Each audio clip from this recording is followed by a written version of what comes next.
Приветствую себя на канале. Индивидуальный расклад на тему сотрудничества по работе. Вопрос был про объединение, совместную работу с другим человеком. Есть ли перспективы, что мешает? Давайте посмотрим, какие цели, какие результаты с обеих сторон могут быть.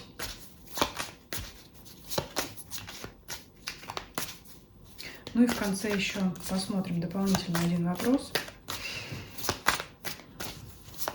который вы писали тоже на электронной почте. Итак, давайте начнем сначала с рабочих моментов. Давайте вообще, как всегда, я смотрю истоки, да, вообще основу, корни, вот основное вообще об этом что-то, от чего мы будем отталкиваться, да, вот касаемо вашего сотрудничества.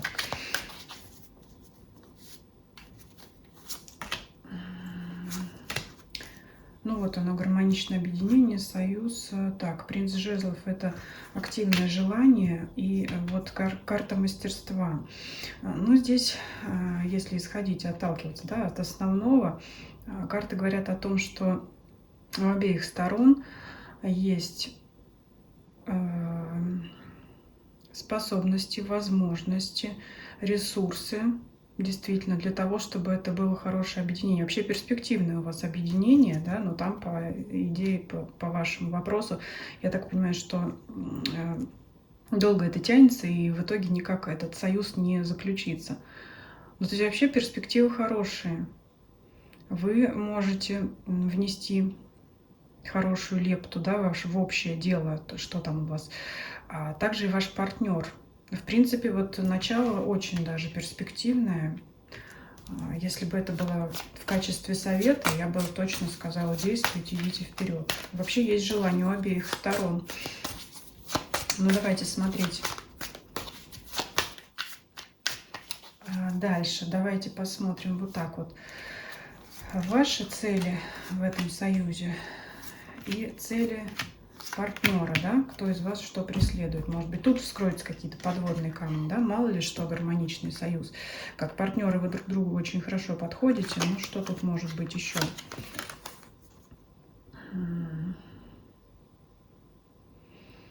Но вы взвалите на себя дополнительную ношу, это так точно. Вот она, десятка жезлов, человек, который несет, сгорбившись на себе, дополнительный груз ответственности, обязанностей. То есть у вас обязанности, конечно, прибавятся. Но это не удивительно, но вот карты показывают. Вообще такое ощущение, может, спрашивать здесь про цели. Давайте здесь сразу откроем вашего партнера.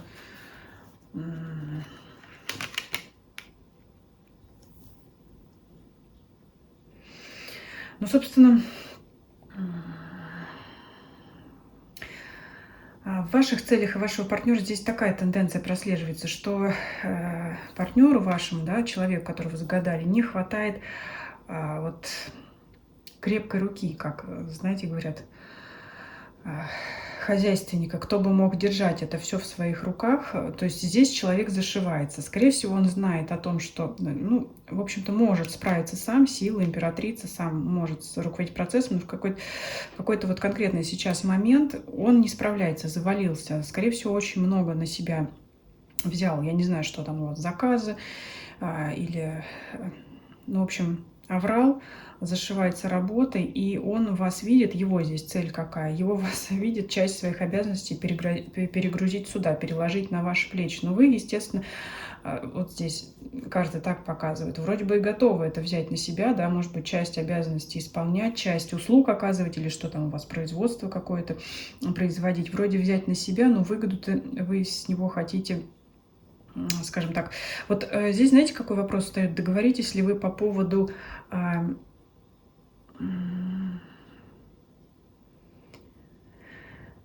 ну, скажем так, ну, так и скажу, по поводу выручки, да? как делить будете деньги? Потому что этот человек может считать, что, ну, раз это мое дело, которое я тебе только перепоручил, ну, ты как исполнитель здесь, да? Ну, в общем, каждый здесь захочет взять сливки себе, а вы будете считать, что раз вы эту работу выполняли, значит, вы за нее и должны получать деньги. Вроде бы, знаете, вот как вот я со стороны смотрю, и то справедливо, потому что, ну, смысл этому человеку передавать часть своего дела, чтобы не получить за это выручку, да? Ну, какой смысл, что я так не справляюсь с частью заказов, например, ну, я условно, я не знаю, чем вы там заниматься собираетесь, что я так не справляюсь и за это выручку могу не получить, что я отдам, перепоручу, и этот человек, то есть вы, заберет всю выручку себе. То есть как бы непонятно смысл его, да? Вот в этом может быть как раз и промедление того, чтобы решиться все-таки на это общее дело, на это объединение. А у вас, естественно, как бы, ну, зачем? Я-то справлюсь. Мне будет тяжело, но я справлюсь. А здесь тяжело, но он не справляется. То есть вот в чем отличие десятки жезлов и десятки мечей. Тут, знаете, как хочется сказать, краеугольный камень вашего промедления в этой ситуации. То, что вы никак в итоге не можете заключить ваш союз. Вы здесь из рыцаря кубков хотите что? Стать королем кубков. Вроде бы это кубковая масть, не пентаклевая, заметьте, выпала, которая отвечает за материальные блага, за финансовые ресурсы, за имущество. Это выпала кубковая масть, это эмоции, вроде как доброта, вроде как, знаете, бизнес не бизнес, но человеческое взаимоотношение в работе тоже никто не отменял, вроде как вы готовы помочь, но вы при этом что хотите? Повысить свой доход, перейти из рыцаря кубков в короля кубков, да, то есть еще перескочив один равных, перескочив королеву. Каждый здесь хочет свою выгоду. Вот так видит эту ситуацию карты. Мы сейчас спрашивали про цели. То есть, чтобы вам этот союз, который перспективный, да, я уже сказала, чтобы вам выйти на этот союз, вам нужно прямо сесть за стол переговоров и конкретно, да, договариваться, обсуждать даже, ну, понятно, рабочие текущие моменты тоже надо, да, там, по факту, как это все будет происходить, вся эта текущая работа, кто кому что передаст, кто конкретные задачи. Понятно, это все там, что бизнес-план, планирование деятельности, это понятно, что это надо будет обсуждать, но здесь дело не столько в этом, сколько в том, что как вы будете делить деньги между собой. Вот о чем вам надо сесть за стол переговоров и о чем вам надо договариваться, да, чтобы потом не было обид, недопонимания, размолвок, что там еще неприятных каких-то вещей, которые могут произойти между сторонами сотрудничающими, да, то есть вам надо наперед рассмотреть, да, как деньги будете делить. Ну, скажем, грубо говоря, твоя доля такая-то, моя доля такая-то, от выручки от этого всего. Ну, наверное, не мне вас учить, да, люди, которые в бизнесе, тут что еще? Ну, наверное, ничего нового вам не скажу. Конечно, эту деятельность нужно учитывать отдельно, да, то есть по ней доходы надо вести отдельно, чтобы тогда из нее эти доли выделять, потому что вот я вижу, что, вот, знаете, честно, как скажу вам, вот тут человек идет по императрице посильнее вас, я уж не знаю, согласны вы с этим, не согласны, может быть, я ошибаюсь, там напишите мне в обратной связи, но здесь вот императрица, она все-таки идет повыше короля, и сила еще на этой стороне, здесь два старших аркана выпадают, как бы эта сторона сильнее, вам интересно общаться, потому что, ну, вы, опять же, можете выгоду получить, но вот в этой выгоде оно и все и упирается. Вот так.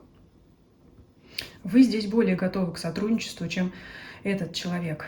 А его сомнения в том, что вот, может быть, неудобно ему это высказать, но вот здесь все упирается в то, что вам нужно понять, как вы в итоге будете делить эту совместную прибыль. Давайте посмотрим, да, предположим, что вы договорились. Вообще, давайте спросим, договоритесь ли вы в итоге, да? То есть здесь как совет сесть за стол переговоров и всерьез обсуждать вот это вот. Ну и в итоге договоритесь ли вы?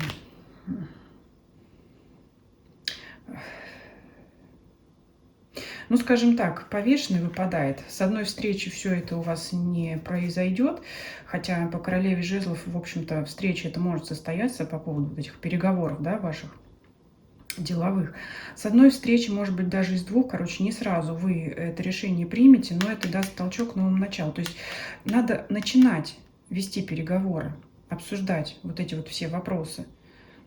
А может быть, даже, я не знаю, принято ли это в деловых кругах, именно начинать с того, что, да, как будем распределять выручку. Но тут такое ощущение, что с этого надо начинать. Ну, может быть, знаете, не в лоб, но, то есть, утром деньги, вечером стулья. Сначала вы обсуждаете распределение прибыли, полученной от совместной деятельности, потом уже вы обсуждаете подробно все рабочие процессы, как конкретно что, кто и в какие сроки выполняет. То есть вот это вот все.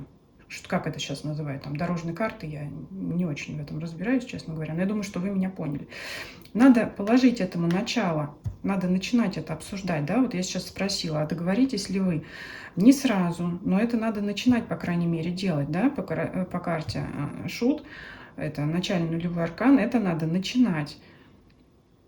То есть, если вы даже не сядете за стол переговоров, то, естественно, вы ни до чего не договоритесь. Пока карты только говорят о том, что вам надо начинать эту переговорную деятельность. Давайте посмотрим теперь. Цели мы спросили. Результат, который вы можете получить от этого сотрудничества, и результат вторая сторона, которая может получить. Но здесь у вас это шанс на развитие. Я, знаете, здесь что вижу?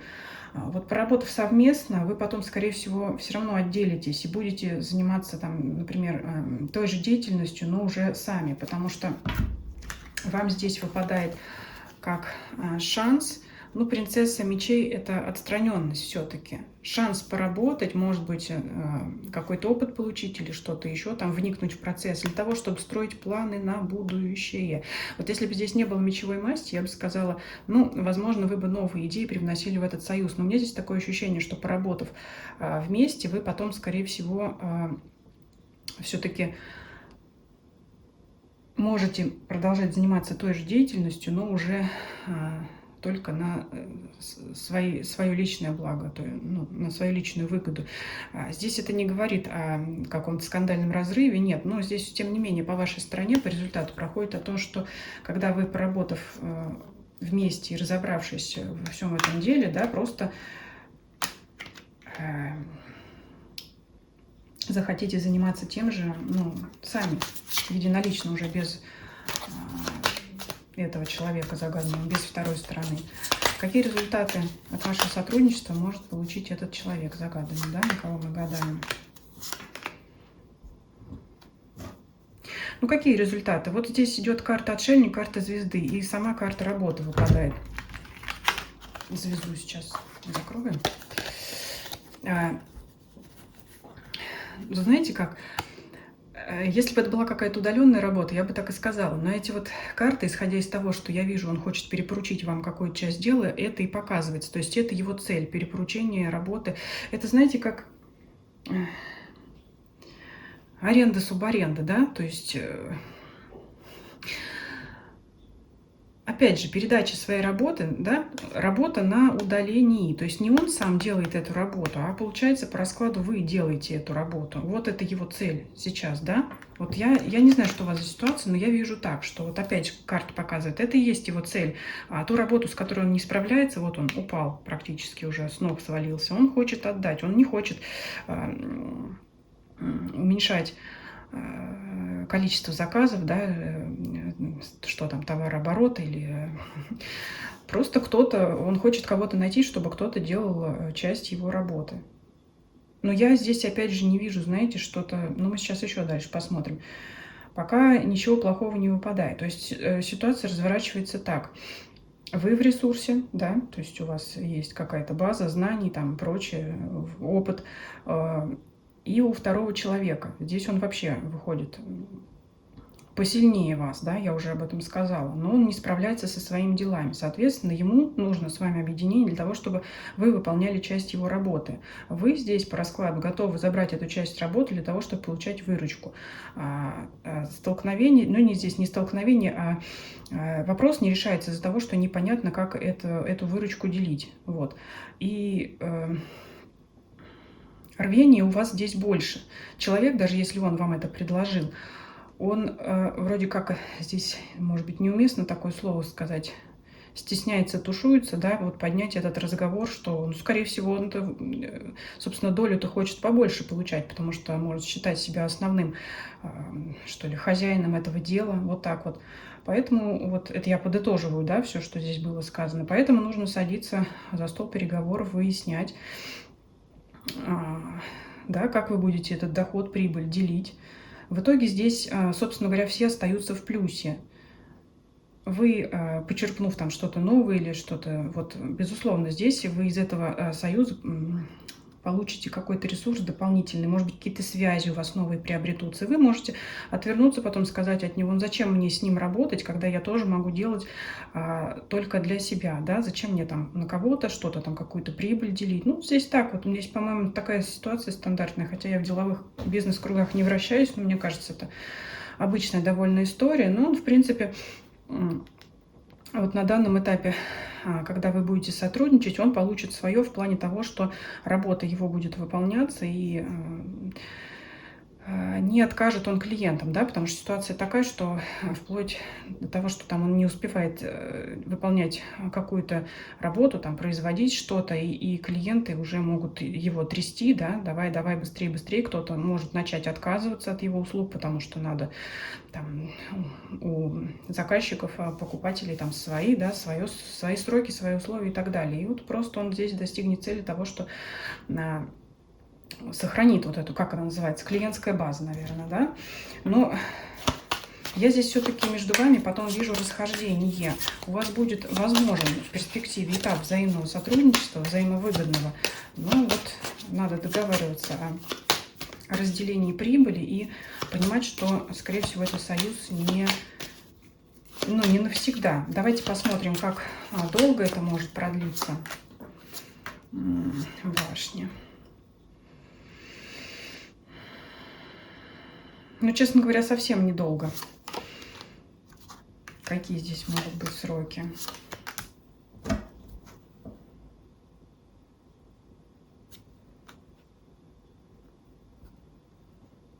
Здесь, понимаете, опять в зависимости от того, насколько долго ваш загаданный человек будет готов делиться с вами прибылью, потому что здесь, с одной стороны, карта башня, карта разрушения этого союза, то есть вы и карта шестерка мечей, карта расставания. Опять подчеркивается, вы разойдетесь. Но, кстати говоря, разойдетесь все-таки мирно. Вопрос упирается в то, насколько долго вы между собой готовы вот этими деньгами делиться, да? Вот до тех пор, пока ситуация опять не возникнет, когда у вас может произойти опять серьезный разговор, да, обстоятельный. Но здесь опять нет конфликтов, просто это серьезное выяснение, да, ситуации между вами, что в конце концов вы, выполняя эту работу, захотите себе. Но это, знаете, как бывает, как вот в музыкальных группах, когда... Просто такой пример идет в голову, сейчас я приведу, когда каждый из, может быть, участников там, группы считает себя главным, и кто-то там песню написал, да, значит, я больше гонорар должен получать, а кто-то там что-то только там на подпевках, на подтанцовках, скажем так. И в итоге начинают все ссориться, группа распадается, потому что не поделили деньги. Вот у вас здесь может быть такая ситуация в итоге, потому что каждый из вас будет считать себя главным. Вы можете считать, что вы главнее в данном деле, в этой работе, потому что, собственно говоря, вы ее выполняете, и вам не важно, что он, например, идейный, скажем так, вдохновитель этого союза и объединения, да, то есть вот кто поработал, тот и поел. Это вот на вашей стороне такое мнение будет. А тот человек будет считать, что, ну, все-таки смысл мне делиться этим, да, может быть, вообще пройдет этот аврал, будет какой-то спад заказов, и тогда этот человек решит, что, ну, смысл этого сотрудничества, да, когда теперь я и сам справляюсь. Ну, то есть здесь вот такие рамки. Конкретно по сроку, ну, трудно сказать, опять, смотря что у вас там за производство, да. Вот этот сам этап производства. Это здесь зависит, насколько вот долго занимает времени, сколько времени занимает выполнение одного там этого заказа вашего, да, или производство какой-то продукции. Ну вот здесь сроки и Таро это такое, знаете, Вот основное событие здесь вижу, вам скажу, что союз этот не навсегда, не долговечен даже. Но, тем не менее, у вас в итоге, если вы все-таки договоритесь о сотрудничестве, вы какое-то время будете сотрудничать взаимовыгодно, но все равно придете к тому, что вы разделитесь потом. Я не вижу, что это распад с каким-то скандалом и треском, но это будет расхождение у вас потом. В итоге вы это сотрудничество оставите. Я вот здесь такую ситуацию вижу. Ну и давайте подводные камни, да, вы спрашивали, что может помешать. Ну вот, то и может помешать выяснение, да, кто сколько будет получать за эту работу. Вот это ваш основной подводный камень. И что может помешать? Помешать может в итоге ваше понимание того, что вы каждый справитесь и без друг друга. Это после того, как вы вместе уже поработаете. Давайте, вы спрашивали вопрос по поводу, примет ли девушка ваше предложение, да, хотя я не сторонник здесь отвечать на этот вопрос, потому что если я вам скажу, что нет, успокойтесь, если вы так и не попробовав. Это называется в психологии незавершенный гештальт. То есть вот смотрите сейчас.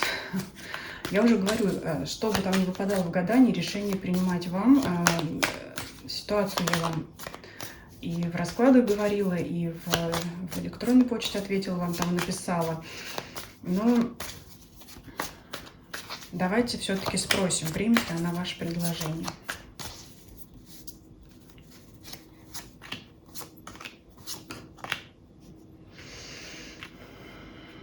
Ну, вы знаете, вот с первого раза я не вижу, что она с распростертыми объятиями кинется к вам и скажет: да-да-да, я так всегда этого мечтала. Хотя мы там с вами смотрели, что она только об этом и мечтает. Здесь вам, вот он ваш напор, колесница. Вам здесь надо добиваться. И добиваться, скорее всего, вам придется долго.